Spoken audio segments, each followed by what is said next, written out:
আমার মতো ছবি আঁকা প্রেমী কেউ আছো নাকি তোমরা? সকালে ঘুম থেকে উঠে ঝটপট মুখ হাত ধুয়ে এগুলো নিয়ে বসে পড়েছি, আর সাথে আছে একটু জিলিপি। আর দিদি ক্যাফেন থেকে একটু প্রোডাক্ট অর্ডার দিয়েছিল, সেগুলো একটু আনবক্সিং করছিলাম। প্রথমেই তো স্টিকারটা আমি নিয়ে নিলাম, কারণ কি আমাকে তো ডিআইওয়াই স্টিকার তৈরি করতেই হবে।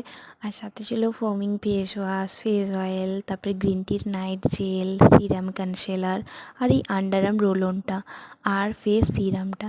জানো তো আন্ডার আর্ম রোলটা খুব সুন্দর মিষ্টি একটা গন্ধ আছে, আর অনেকক্ষণ কাজ দেয়। তারপরে সন্ধ্যের দিকে বোনের দিদিকে নিয়ে গ্রামের মনসা পুজো উপলক্ষে অনুষ্ঠান হচ্ছে, সেটা দেখতে গিয়েছিলাম। জানো তো আমাদের ছোটোবেলার সময় আবৃত্তি কোনো কম্পিটিশান হলে বাবা মা ধরে বেঁধে নাম দিয়ে আসতো, আর এখন আবৃত্তি কম্পিটিশানের জন্য কোনো বাচ্চাদের নামই পাওয়া যাচ্ছে না, মাত্র 4 জনের নাম ছাড়া। এখন তো আর এসব দেখাই যায় না, ফোন আর টিভির মধ্যে আটকে পড়েছে সবাই। আমরাও এদিকে বাড়ি ফিরি, আর টাটা সবাইকে।